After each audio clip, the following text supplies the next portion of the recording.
네, 지금 인공지능 기술은 급속도로 발전하고 있고, 다양한 산업계에서 필요로 하고 있는 각광받는 그런 기술 분야라고 할 수 있습니다. 그리고 향후 앞으로도 더욱더 기술이 발전해서 그 가치와 필요성이 기하급수적으로 증가할 것이라고 개인적으로 예상하고 있는데요. 학부 과정에도 물론 인공지능 커리큘럼이 있습니다. 그런데 아무래도 인공지능을 배우기 위한 기초 수학이나 프로그래밍부터 다루기 때문에 아무래도 인공지능 관점에서는 그 기본 이론이나 그리고 간단한 실습 위주로 구성되는 경향이 강합니다. 그래서 이런 급변하는 그런 인공지능 시대에 최첨단 기술을 본인 자기 것으로 만들기에는 학부 인공지능 커리큘럼만으로는 부족하다고 생각이 됩니다.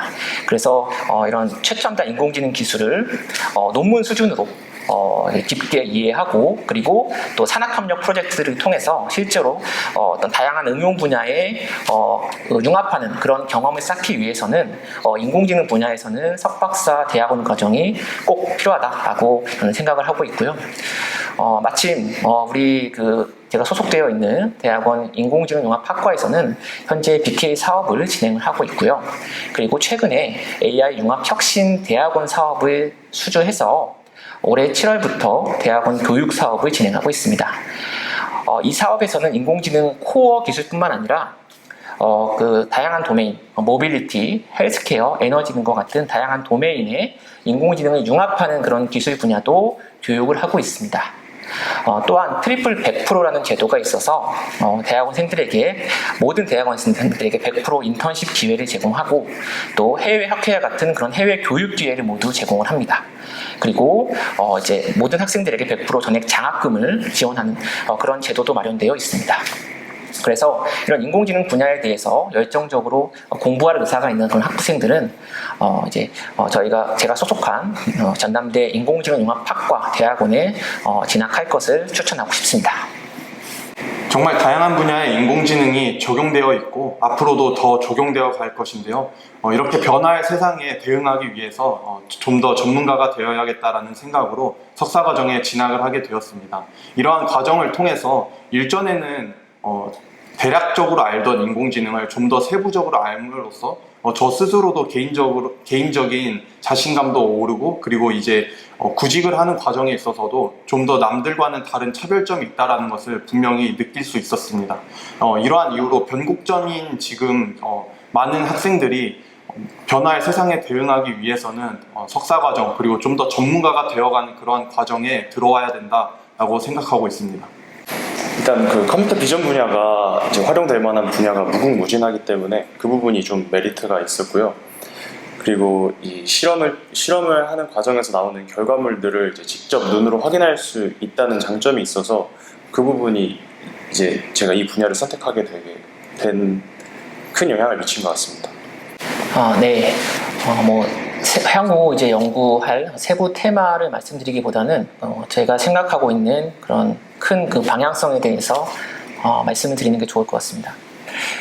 최근에 챗 GPT와 같은 그런 거대 언어 모델이 활성화되면서 기존에는 특정 태스크의 어떤 특성화된 맞춤형으로 그렇게 인공지능 기술들이 제안이 되고 개발이 되었습니다.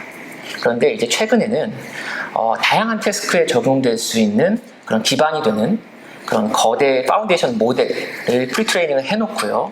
그 다음에 파인튜닝을 통해서 다양한 다운스트림 태스크에 적용하는 식으로 그렇게 인공지능이 개발돼서 활용이 되고 있습니다. 저희 연구실에서는 기존에는 주로 특정 태스크, 아까 말씀드린 감정인식과 같은 그런 특정 태스크에 최적화된 그런 인공지능 기술을 주로 이제 연구 개발을 했다고 하면 앞으로는 이러한 추세에 맞춰서 이런 기초가 될 수 있는 다양한 태스크에 적용할 수 있는 이런 파운데이션 모델 쪽에도 컨트리뷰션을 하고 싶고 이 방향으로 이제 큰 연구 방향성을 잡고 있습니다. 추가적으로 저희가 현재 하고 있는 연구 중에 인바디드 AI 분야가 있는데요. 그래서 이 인바디드 AI 분야는 인공지능이 단순 소프트웨어 기술에서 끝나는 것이 아니라 형체를 갖고 있는 로봇이나 자동차와 같은 그런 하드웨어에 완전히 퓨전이 돼서 사람 수준의 그런 로보틱스를 구현하는 것을 의미합니다.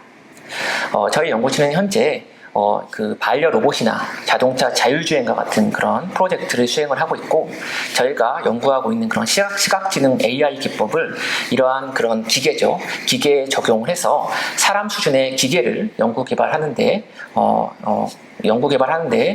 진행을 하고 있고, 앞으로도 이 연구 개발을 계속해서 진행할 계획이 있습니다.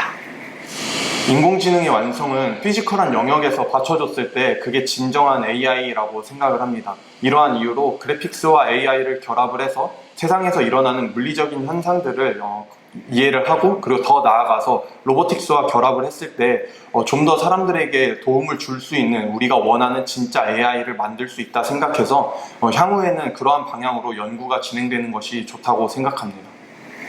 지금 기존 딥러닝 네트워크들은 제한된 데이터셋으로 학습을 하기 때문에 이제 실제 환경에 적용을 하면 성능이 하락하는 문제가 있습니다. 그래서 이런 문제를 해결하고자 이제 생성 모델을 활용을 해서 이 실제 환경에 적용을 하더라도 성능 하락을 최소화하는 그런 연구를 지금 하고자 합니다. 네, 대학원생들에게 어떤 기본적인 그런 역할은 뭐니 해도 본인의 연구를 잘해서 양질의 논문을 쓰는 것이라고 생각하고 있습니다. 그래서 이렇게 좋은 논문을 쓰기 위해서 여러 가지 방법들이나 팁이 있겠지만, 제가 생각하는 기본적인 그런 팁을 말씀을 드리면, 어떤 그 논문을 쓰기 전에 그 문제를 정의할 때 본인 스스로 문제를 발견해서 정의를 하고, 그렇게 본인이 만든 문제를 풀라는 말씀을 드리고 싶습니다. 그래서 앞서 제가 설명드린 그런 감정의식과 같은 그런 분야에서도 저희가 오클루전 상황에서의 감정의식이라는 문제를 저희 스스로 정의하고 문제를 풀었기 때문에 보다 수월하게 논문을 쓸 수 있었습니다. 이렇게 할 경우에 이렇게 해서 논문을 제출할 경우에 동료 연구진에게 새로운 그런 문제를 풀었기 때문에 아무래도 좋은 평가를 받을 수가 있고요. 그리고 기존에는 그러한 문제를 푼 사례가 거의 없기 때문에 실험 결과에서 비교를 할 때도 기존 제안한 방법이 기존 방법보다의 그런 우수성을 쉽게 입증할 수가 있습니다. 그래서 이렇게 어떤 방법의 노벨티 측면이나 그리고 실험 결과의 우수성을 입증하기 위해서 본인 스스로 최대한 그런 문제를 정의해서 풀라는 말씀을 드리고 싶고요. 그리고 다음으로는 이러한 정의된 문제에 대해서 이제 아이디어를 내야 됩니다. 아이디어를 내서 저희 분야에서는 그것을 알고리즘으로 구현을 해서 검증을 해야 되는데요. 먼저 일단 아이디어를 얻는 것이 중요한데, 이때 제가 드릴 수 있는 팁으로는, 물론 이제 본인 연구 분야에 매진하는 것도 물론 좋습니다만 조금 다른 분야의 영역도 살펴볼 것을 권장하고 싶습니다. 예컨대 이제 인공지능 기술이라는 것이 중에서 저희 연구실은 시각지능 쪽에 초점을 맞추어서 하고 있지만 자연어라든가 음향, 음성 이런 분야도 있거든요. 그래서 이런 다른 분야에서 새로운 그런 다른 분야의 내용을 공부하면서 새로운 아이디어를 얻어서 본인 분야에 접목을 시키면 그것으로서 노벨티를 인정받을 수가 있고, 생각보다 본인이 정했던 문제를 쉽게 해결하는 경우가 있습니다. 그리고 분야를 좀 더 넓혀서 모빌리티, 에너지, 헬스케어에서 사용하는 그런 기술들에서 아이디어를 얻어서 그 알고리즘을 구현해서 본인 분야에서 활용을 하게 되면 이 또한 역시 노벨티를 인정받기가 수월할 것입니다. 그래서 이렇게 이제 본인이 문제를 정의하고 본인이 정의한 문제를 본인이 아이디어를 내서 풀라는 말씀을 드리고 싶습니다.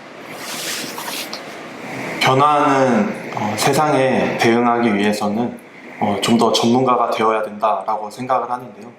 시각지능 미디어 관련해서 좀 더 내가 전문가가 되고 싶다라고 생각이 드시면은 시각지능 미디어 연구실 꼭 오십시오.